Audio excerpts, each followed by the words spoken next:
Than I think. Good afternoon, all, and welcome to a very special and happy event, the reopening of Fogg Library. I feel so fortunate and honored to be part of this event today. Welcome everyone, including our very special guests on the council, Town Council, Bob Conlon, Jane Hackett, Ed Harrington, and Mike Smart. Senator Bob Headland is here today. And let's see, they're not in order, so you'll have to excuse me. A former library director, Judith Pat. Let's hear it for Judith. Former assistant superintendent Jack Hackett is here with his wife Pat. School committee members Gail Sheehan, Tracy Nardone, Kathy Curran, and let's see, Bill O'Donnell, our Register of Deeds. Welcome, Bill. Thank you for coming. If I miss anyone, please forgive me. Ladies and gentlemen, before we get into our program, I would like to welcome and introduce Jim McKinnell of McKinnell & Taylor, the architects for the project.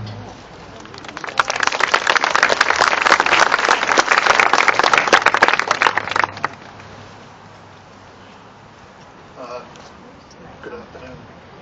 There's a few people I want to thank. Jeff Richards, I know he went way back. He's one of the ones that helped us get started on this. Jim Clark, Kate Marshall from the Planning Board, they're both away on business. And last but not least from the town is John McLeod. I don't know if you saw him come over here and fix this microphone, but as it turns out, this guy can fix everything. He worked with us tirelessly on this project. John McLeod over there. There's a few people here from my office. Brian Morley, electrical engineer. Terry Conti, young architect, and last but not least, Gail Trachtenberg, who was the architect who worked tirelessly on this project. Gail,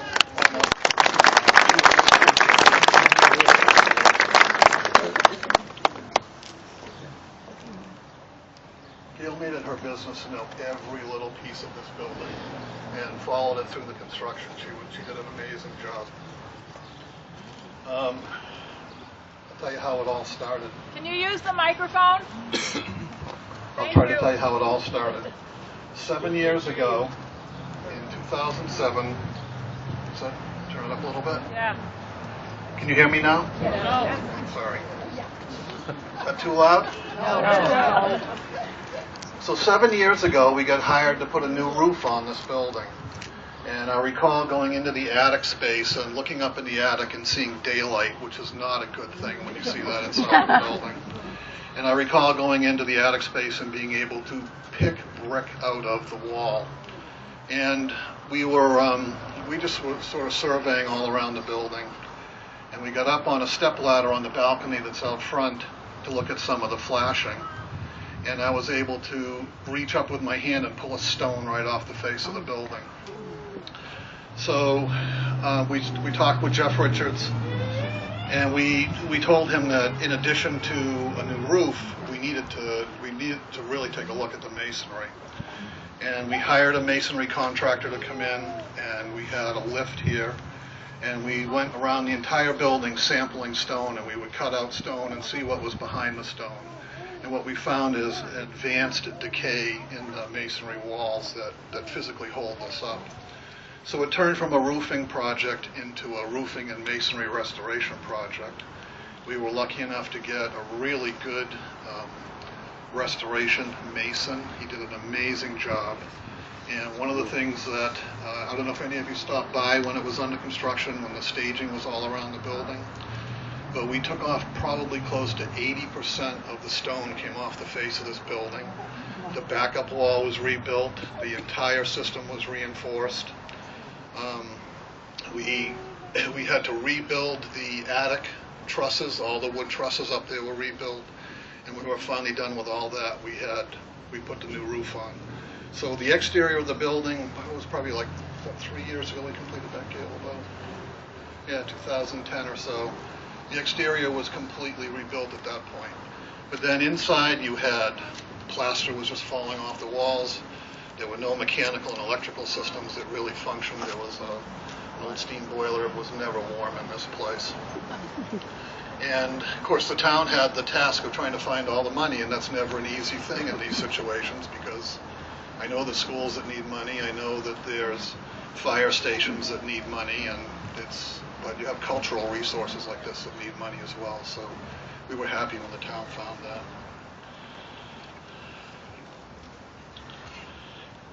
In order to get the building back open again, we had to make the building handicap accessible, make it friendly to the public.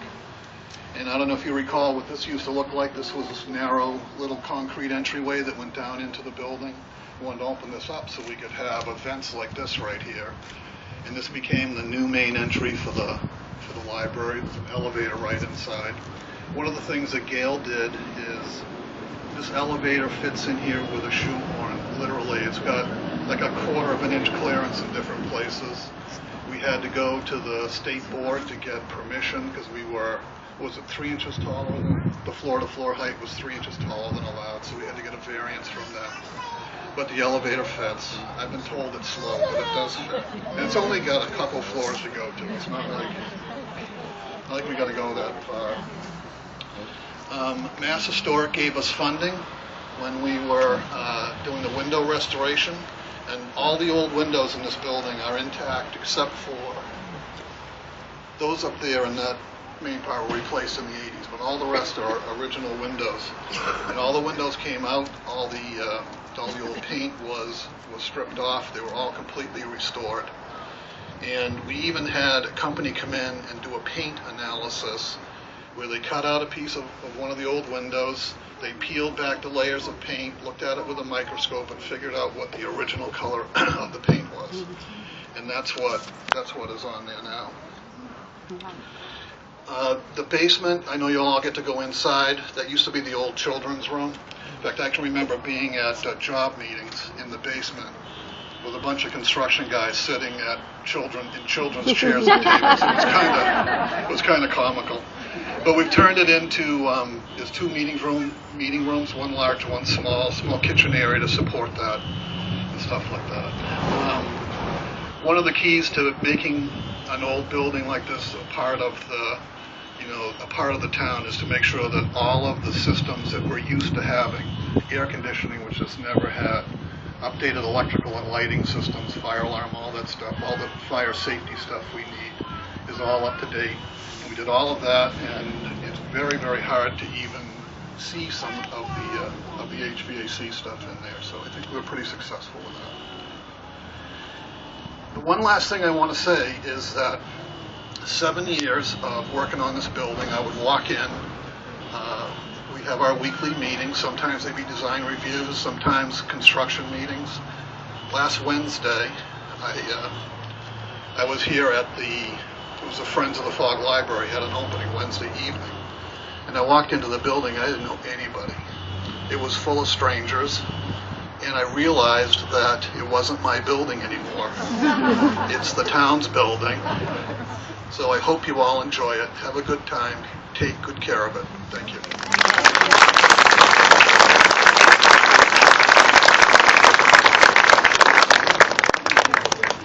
Thank you, Jim. It's my pleasure to introduce Frank Murphy from the Massachusetts Board of Library Commissioners. Frank?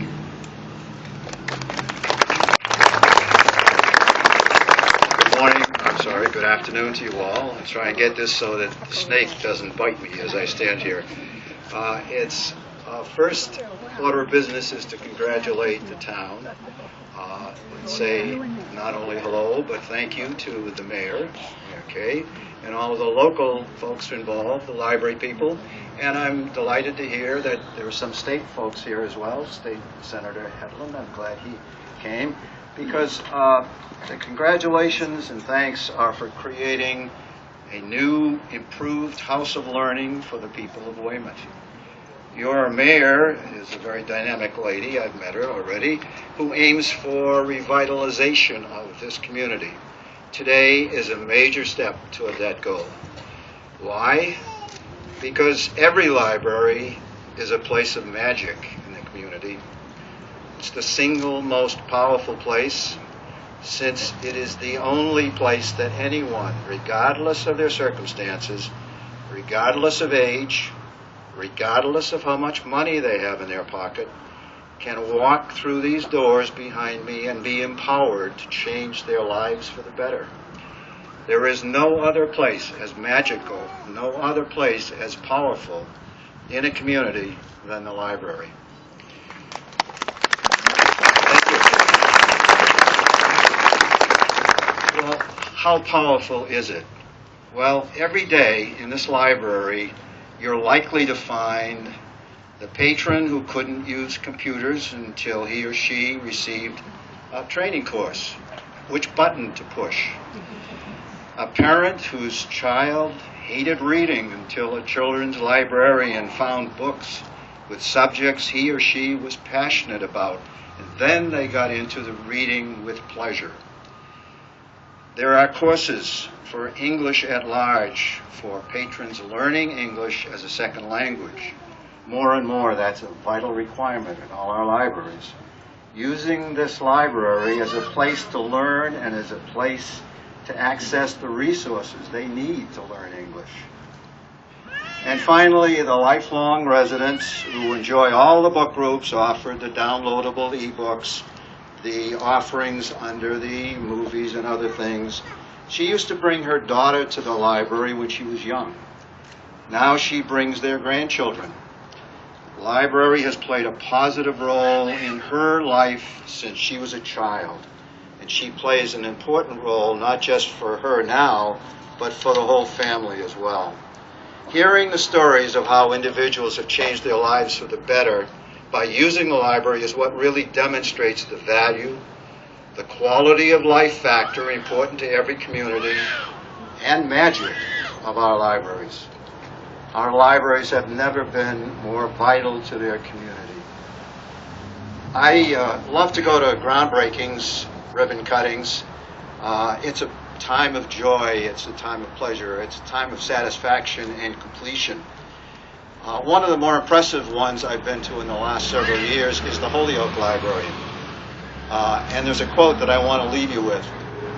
In 1902, when they first opened the major library in Holyoke, when Teddy Roosevelt was president, when both horses and horseless carriages were appearing on the streets of this wonderful city, which is now reduced a bit, but had 60,000+ people of every denomination. At the dedication of that new Holyoke Library building, the library trustee president, Whiting was his last name, referred to it as, quote, the People's College, unquote, and added that, quote, a library is as much a part of the intellectual life of a community as its schools, and should be supported generously as part of our educational system. Within these walls, you will find authors devoted to literature, arts, science, and they are free to any who will ask. We can say to the citizens of Holyoke at that time, you have only to ask here and you will find knowledge to make your life useful and happy. If that isn't magic, then I don't really know what it is. Thank you for your strong library support and attendance today.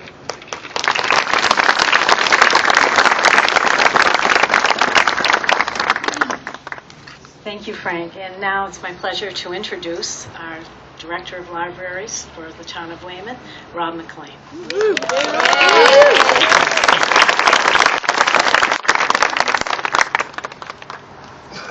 Welcome to the new Fogg Library. First, I'd like to introduce somebody who we're extremely excited to have with us today. Sarah Rezin, right here, is the great-granddaughter of Edmund Aubrey Hunt, whose paintings you will see inside on the main floor.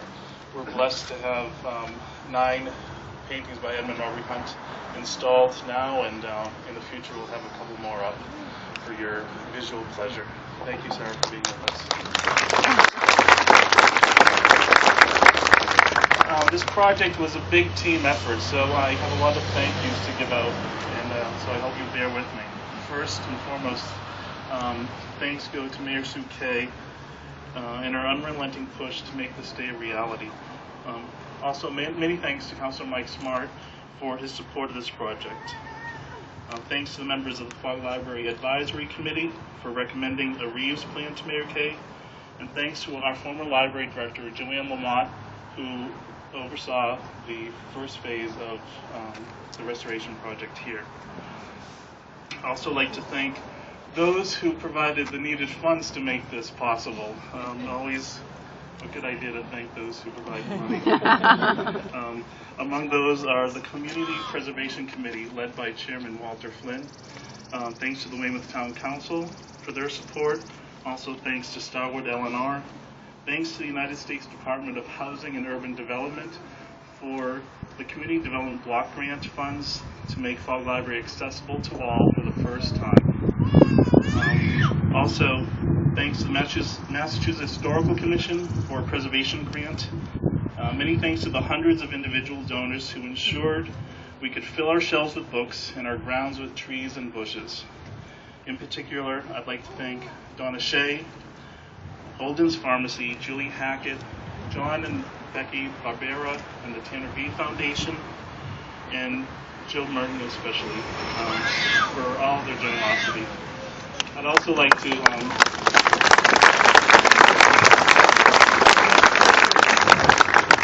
to thank and call your attention to a very special gift inside. Thanks to Jack Brady, Paul Lenihan, and the Brady family of Brady Enterprises. They gave us the 1867 desk of William G. Bell, the founder of Bell Seasoning. It's a beautiful mahogany desk inside with a red leather chair that fits snugly into a small niche. Looks like it was built for that place, and I'm sure you'll be as awed by it as I am.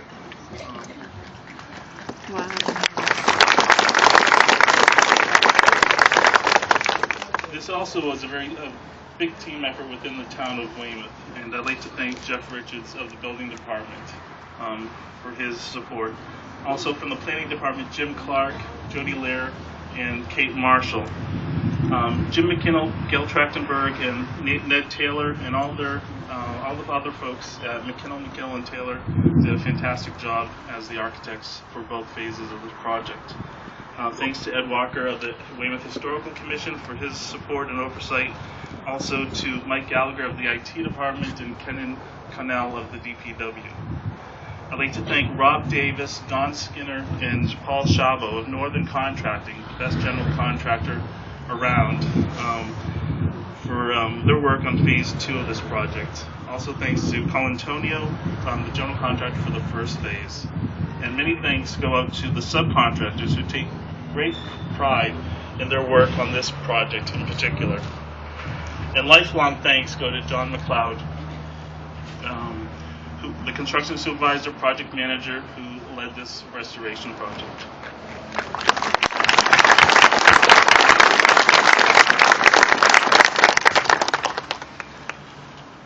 A few more thanks, please. Thanks to the Board of Library Trustees and the Friends of Weymouth Fogg Libraries, led by Chair Pat O'Leary and President Mary Quinton, for their untiring support. Thanks to the staff of the Weymouth Fogg Libraries for their behind-the-scenes work, yeoman's work, I may say, that turned a building into a library.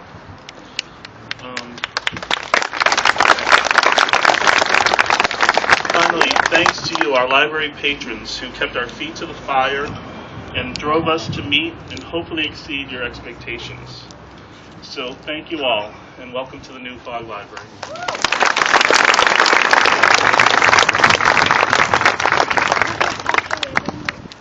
Thank you. And now I have the distinct pleasure of introducing the mayor of our town, the Honorable Susan M. Kay. Thank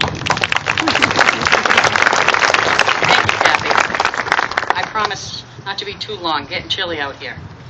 Oscar Wilde once wrote, "It is the cynic who knows the price of everything and the value of nothing." Looking out, I don't see any cynics with us here today. For your presence here on our beautiful new Torrey Street Plaza tells me that you value Fogg Library and that you have missed her. You value the sense of a community public library. You value the love of reading that enriches your lives and those of your children. You also value the restoration feeling of a quiet place and a good book. And so we come today to reflect upon our good fortune, the reopening of Fogg Library, I would like to speak about one individual who values Fogg Library so much that his generous gift has helped us brighten this granite gem. We all know Joe Merton from his decades of service to Weymouth as an educator and principal. Joe is also a walking encyclopedia of Weymouth history and people. But what you may not know is that Joe has spent his life collecting art. And today you will see the results of that generosity. Inside are 19 century-old paintings and engravings from Joe, including 9 by Weymouth-born artist Edmund Aubrey Hunt. In addition, Joe will be donating a collection of art tiles and antique furniture to the Fogg Library. Joe's donation is given in memory of his parents and is a thank you to the town of Weymouth for the kindness received by his widowed mother and her many children. Kindnesses which have not been forgotten. Please join me in thanking our own Joe Merton.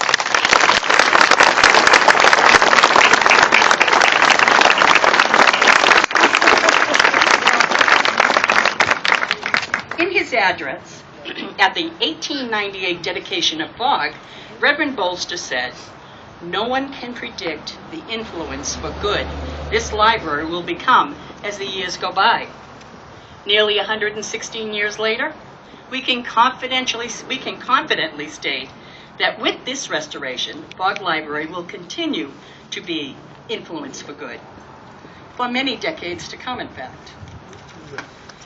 I look at this treasured building and I see her past as a tattered and torn hardcover book waiting to be restored and read again.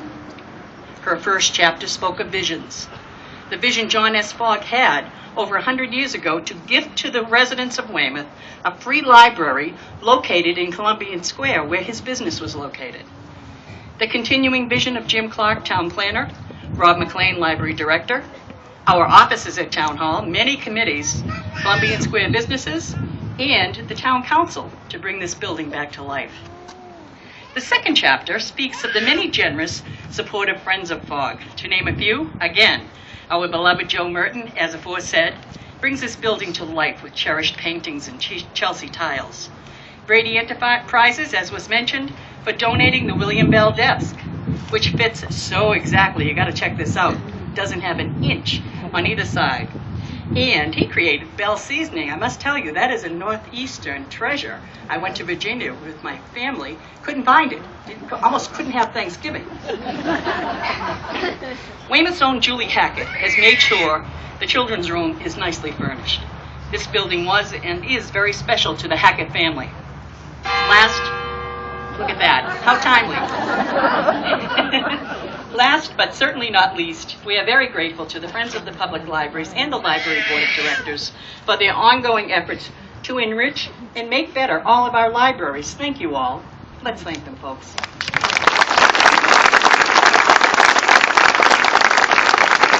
The last chapter in our book talks about the hope of of the book's binding and the cover restoration. Her envelope is now encased in spruced up Weymouth granite, as you heard. The best darn granite in the world comes from Bates Quarry here in town, doesn't it? Yeah. Right.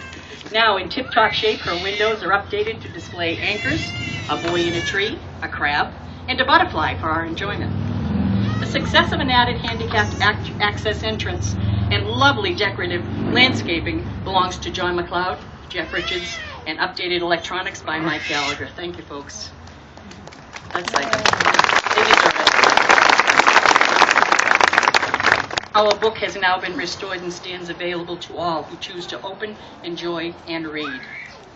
Reverend Bolster ended the 1898 dedication with these fitting words. Let me say only one word in closing.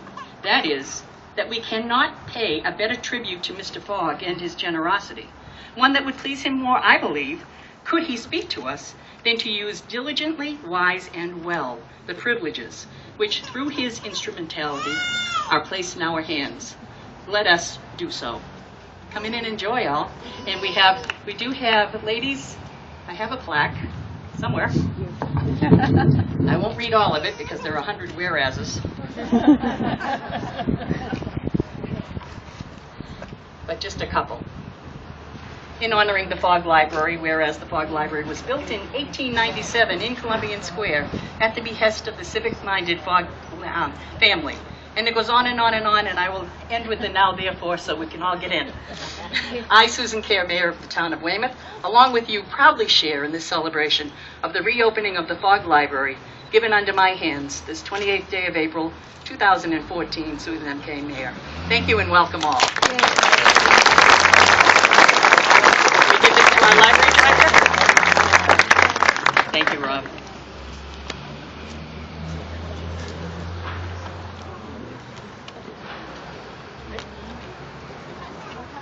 It's kind of ribbon.